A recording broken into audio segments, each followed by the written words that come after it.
देख रहे हैं तेलंगाना समाचार। ఈరోజు మనం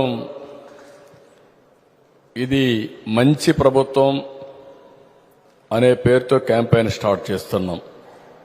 అటు కేంద్రంలో గాని ఇటు రాష్ట్రంలో గాని ప్రజాప్రభుత్వాలు ఉన్నాయి, ప్రజల కోసమే పనిచేస్తున్నాయి, ఒక గుడ్ గవర్నెన్స్ ఇస్తున్న దాన్ని టైటిల్ పెట్టి దీన్ని కూడా కొంచెం మేము మాడిఫై చేస్తాం. యాడ్ 7ని కూడా రెండు ప్రభుత్వాలు చేసిన పనుల్ని మన ప్రజల్లోకి తీసుకెళ్దాం. ఇది కూడా మీరు గుర్తుపెట్టుకొని ముందుకు తీసుకుపోవాలి.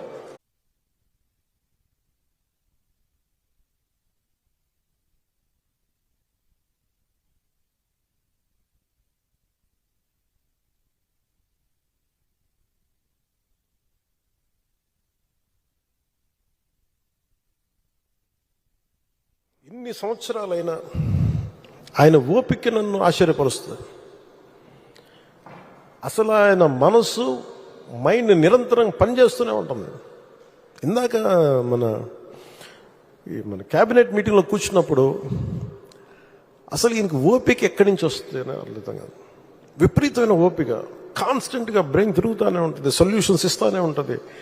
అనుభవజ్ఞులైన అధికారులకు కూడా ఆయన దిశానిర్దేశం చేయగలరు. ఈ పాయింట్లో తప్పుంది, మీరు ఇలా చేయండి, ఇలా ఆలోచించండి. అలాంటి దాంతోపాటు శారీరకంగా ఆయన పడే కష్టం ఓ 25 ఏళ్ల యువకుడు కూడా కష్టపడ్డాడు. మనసు మేధస్సుతోటి నలుగుతూ శరీరాన్ని కూడా అంత కష్టపెట్టడం అంటే నాకు అది నిజంగా నాకు మన వరదలు వచ్చినప్పుడు అసలు ఆయన పడ్డ కష్టం కొంతమంది అనుకోవచ్చు ఆయన దిగాల్సింది ఏముంది అని. ఆయన నడిచి చూపిస్తున్నారు. బాధ్యత గల వ్యక్తి ఎలా ఉంటారో ఆయన చేసి నడిచి చూపించారు. ఆయన అంటే ఎందుకు చూపించాల్సి వచ్చిందంటే కూడా అధికార యంత్రాంగంలో మందకొడితనం వచ్చేసింది. అంటే పనులు చేయకపోతే, ప్రాక్టీస్ చేయకపోతే ఏమైపోతుంది, మందకొడితనం వచ్చేసింది. ఒకసారి అంకుశం పెట్టి గుచ్చాలి. అలా ఆంధ్రప్రదేశ్ అధికార యంత్రాంగాన్ని గుచ్చడానికి ఆయన దిగారు. ఆయన అసలు ఆయనకు అవసరం లేదు. ఈ ప్రపంచంలో కూడా మీరు చెప్పండి, 9/11 ఇన్సిడెంట్ జరిగితే జార్జ్ బుష్ వచ్చి కూర్చోలేదు అక్కడ న్యూయార్క్లో. రుడి గిలియానీ ఆయన న్యూయార్క్ సిటీ మేయర్ కూర్చున్నాడు అక్కడ. ఆయన అందరూ విమర్శిస్తుంటే నాకు ఒకటే ఆలోచన వచ్చింది. అన్ని స్థానిక సంస్థల్లో వైసీపీ నాయకులే కదా మీరందరూ, మేయర్ కానీ సభ్యులు కానీ అన్ని పాలనా వ్యవస్థలు అన్నింటిలో కూడా it is nothing but YCP. 70% పంచాయతీల్లో వాళ్ళే, అన్ని స్థానిక నగర పంచాయతీల్లో మనకి అన్ని నగరపాలికలు అన్ని సంస్థల్లో కూడా వాళ్ళే. అసలు విజయవాడలో ఉన్న మేయర్ ఏమైపోయి ఫస్ట్ సిటిజన్ అంటాం, మొదటి ప్రథమ పౌరుడు అంటాం కదా విజయవాడకి. వాళ్ళకి బాధ్యత లేదా? వైసీపీకి బాధ్యత లేదా? ఎంతసేపు ఆయన్ని విమర్శించడమేనా? నాకు అనిపించింది అసలు పంచాయతీలు కానీ స్థానిక సంస్థల్లో ఉండే వైసీపీ సభ్యులు కానీ ఏమైపోయారు? కష్టాలు వచ్చినప్పుడు అందరం కలిసి కట్టుగా ఉండాలి, కానీ తర్వాత కొట్టుకుందాం. ప్రజలు కష్టాలు ఉన్నప్పుడు అప్పుడే మాట పెట్టుకుంటాం. వాళ్ళకి అన్నం పెడతామా, ఆదుకుంటామా, లేదంటే వాళ్ళని కూర్చోబెట్టి తిడతామా పక్కన సహాయపడే వాళ్ళని. బురదలోకి దిగి, నీళ్ళల్లోకి దిగి ఆయన ఒకవైపు నడుస్తూ ఉంటే ఆయన అభినందించాల్సింది పోయి ఆయనకి పక్కన మన కూర్చోబెట్టి ఒక మాట అనుకుని ఉంటే చాలు చేసే వ్యక్తిని. ఆ రోజున ఆయన పడ్డ కష్టం నాకు నిజంగా నాకు గుండె చెమర్చింది. మీరు ఆ రోజు ఇచ్చింది, వరదలు ఇచ్చింది, గౌరవ ముఖ్యమంత్రి గారు చెప్తాం, మీరు చాలా వరదలు ఉన్న ప్రజలే కాదు సార్, మీరు ఒక అధినేత ఎలా ఉండాలి, ఒక ప్రభుత్వాన్ని నడిపే అధినేత ఎలా ఉండాలి మీరు దేశానికి చూపించారు చంద్రబాబు గారు. మనస్ఫూర్తిగా ఇన్స్పైర్డ్ అస్. మీకు మాటలు పట్టడం కొత్త కాదు, కానీ మీరు చేసే మంచి పనుల్ని, మీరు చేసే ఈ కష్టాన్ని మేమందరం గుర్తించి మేము మీతో అండగా ఉంటాం. పవన్ కళ్యాణ్ గారు మాట్లాడినప్పుడు నాకు గత చరిత్ర జ్ఞాపకం వస్తా ఉంది. 100 రోజుల పొరుపు. ఈరోజు ఒక్కసారి చూస్తే ఆ రోజుల్లో ఎంత భయంకరమైన పరిస్థితులు అంటే, నన్ను అరెస్ట్ చేసిన రోజున పవన్ కళ్యాణ్ గారు హైదరాబాద్ నుంచి ఇక్కడికి రావాలంటే ఫ్లైట్ క్యాన్సిల్ చేశారు. ఎంత పట్టుదల ఉంటుందంటే ఫ్లైట్ మీరు క్యాన్సిల్ చేస్తే నేను పోలేనా అని చెప్పి నేరుగా బై రోడ్డు వచ్చాడు. రోడ్లో వస్తే నందిగామలో మొత్తం రోడ్డు అంతా బ్లాక్ చేసి పక్కన తిరిగినా రానియకుండా చేస్తే రోడ్డు మీదనే పడుకొని ధర్నా చేశాడు. మామూలుగా సినిమా వాళ్ళు ఇవన్నీ చేయరు. సినిమా వాళ్ళు ఏదైనా చేస్తే షూటింగ్లు చేస్తారు తప్ప నిజ జీవితంలో చేయరు. అలాంటి నిజ జీవితంలో పోరాట యోధుడిగా నిలబడ్డటువంటి మిత్రుడు పవన్ కళ్యాణ్ గారు. నేను ఈరోజు కూడా చూస్తున్నాను, రాజకీయాల్లో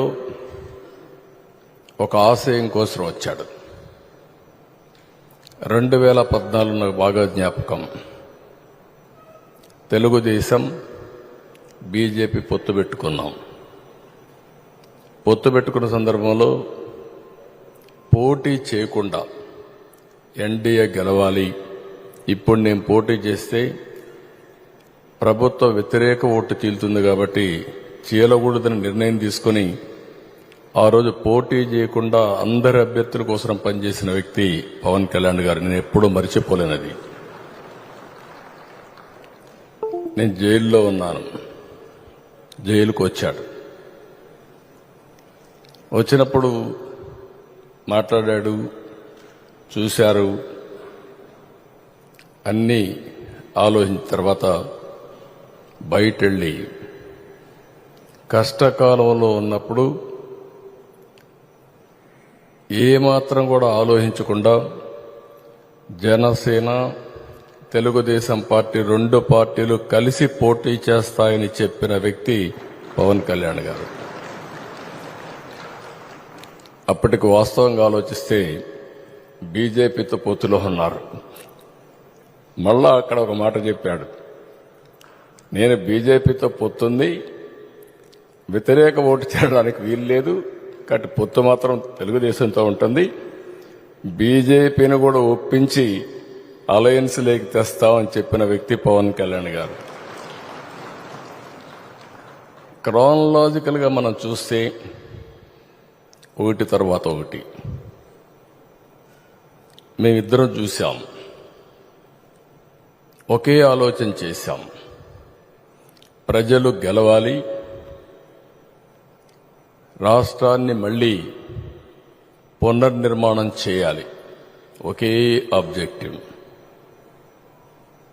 సీట్ల విషయంలో కానీ మీటింగ్ల విషయంలో కానీ ఎక్కడ చిన్న కమ్యూనికేషన్ గ్యాప్ లేకుండా పనిచేశాం.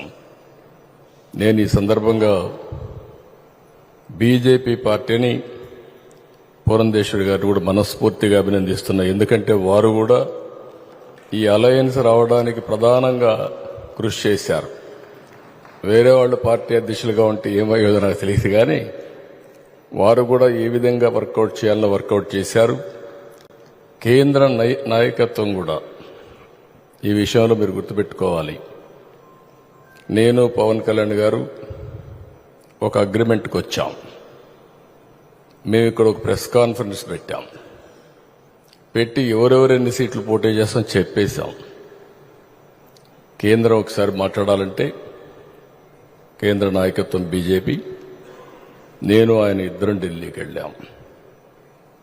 పోయినప్పుడు వాడు మాట్లాడినప్పుడు ఒకే మాట చెప్పారు, అందరం కలిసి పోటీ చేస్తే బాగుంటుంది, అందరం కలిసి చేద్దామని అమిత్ షా గారు నడ్డా గారు ప్రపోజల్స్ పెట్టినప్పుడు మేమిద్దరం కూడా ఒకే అభిప్రాయానికి వచ్చాం. ముగ్గురు కలిస్తే ఈ రాష్ట్రానికి పూర్వ వైభవం తేవచ్చు, కాబట్టి ముగ్గురం కలిసి పోటీ చేయాలని ఒక్క మాట కూడా అబ్జెక్షన్ చేయకుండా నిర్ణయం అక్కడే చెప్పామని చెప్పి కూడా నేను మీకు తెలియజేస్తున్నా.